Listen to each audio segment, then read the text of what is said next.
Good evening, ladies and gentlemen. I hope you're doing great and awesome in another lovely meeting with you. In this series of tutorials, I will walk you through some of the challenges that we do have as EFL learners. When we talk about EFL learners, we talk about English as a foreign language. Now, we talk about this concept a lot in Middle East because we are born in a country that does not speak English as its first language. And that added another layer of complexity to our challenges of learning the language. But before we trace the layers of complexity, we need to understand why English is challenging in EFL context. And I'm sorry to say these kind of jargon and random linguistic expressions, but they are going to be very utilizable to the experts and researchers in this field because we always try to share as many experiences and knowledge as possible.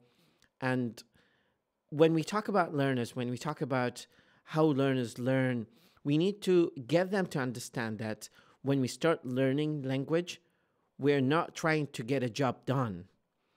We are not after knowledge. We're not studying language in and out of itself.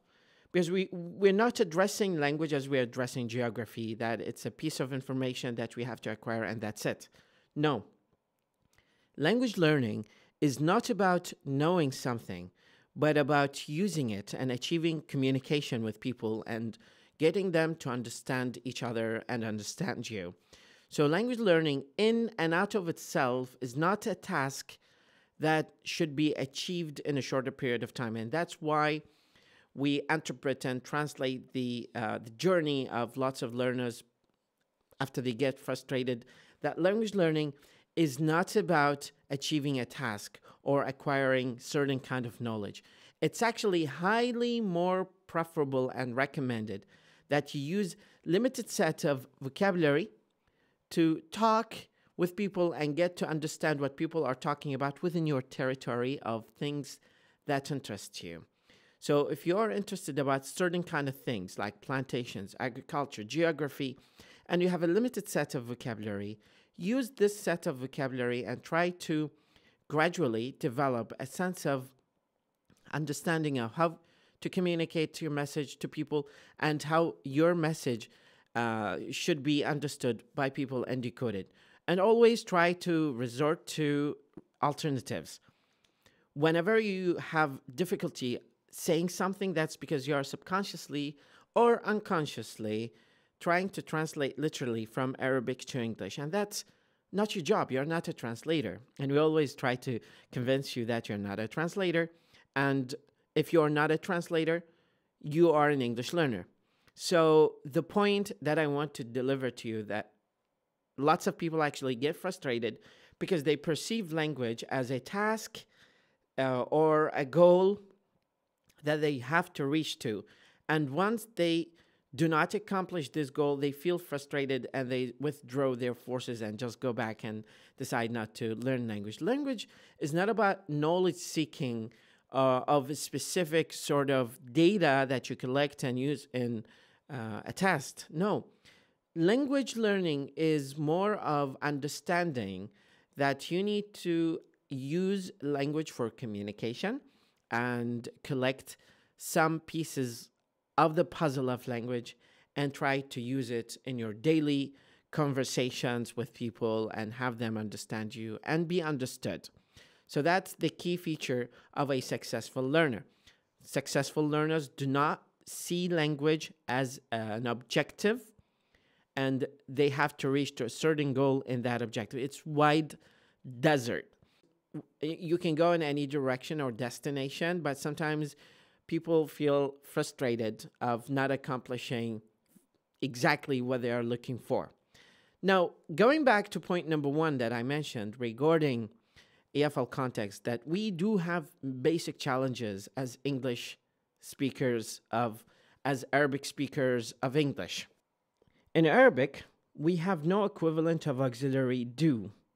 For example, you have a brother. So in Arabic, we do not have an equivalent to do you have a brother. We do not have an equivalent to do of the question in English. That's why you hear lots of beginners saying you have a brother instead of saying, do you have a brother? So you need to keep that in mind, that once we start learning how to ask questions, we have to focus on this particular aspect. And if you're a teacher, just keep that in mind. Bombard your learners and your students with as many examples of do, so that they synthesize it and use it in their English. The next problem that we do have in English is no verb of be in present tense. For example, they going to the movie. They going to the movie. Where the post office? They going to the movie. Where the post office? This is how we ask a question in Arabic. But in English, we need to use the verb be as one of its forms, like is and are, was and were. If we're talking about present simple, we need to use is and are. But the case that we are facing right now, and the major difficulty with English, is that we do not have this in English. So when learners migrate from speaking Arabic to speaking English, they are going to automatically drop that verb, and they're not going to be able to use it temporarily until you let them aware of the importance, significance, and validity of this verb in their English. So that's your job as an English teacher. If you're an English teacher, you need to raise awareness of that directly or indirectly. The third major confusion that EFL learners of Arabic have is that when we speak Arabic, we directly use the present simple and present progressive built in together in the sentence. As an example, simple present tense covers meaning of simple and progressive in English. She working now, she working every day. So that's a major problem actually that we do have. The third major problem is that in English we do not have indefinite article. So in English we say he is student and we drop a. This is an apple.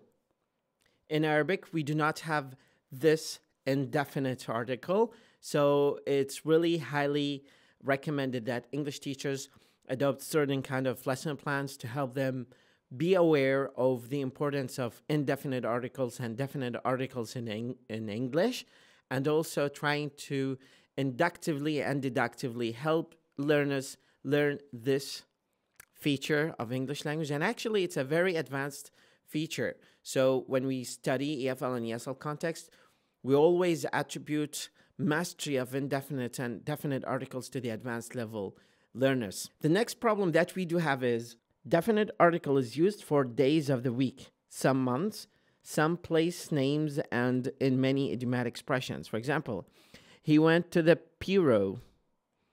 He is still in the bed. So we add the definite article in places where English does not add them. And that is where there is some sort of confusion among English learners when it comes to using these expressions and using indefinite and definite article. That's why we consider this an advanced level feature of learners of English from the EFL context. In English, they use to plus infinitive in some occasions.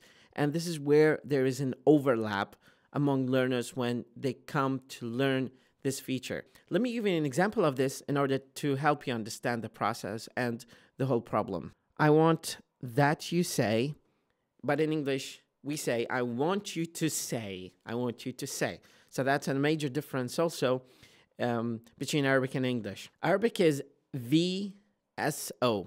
VSO means verb, subject, object, which is the classical Arabic. But in some variations and dialects of Arabic, we have SVO.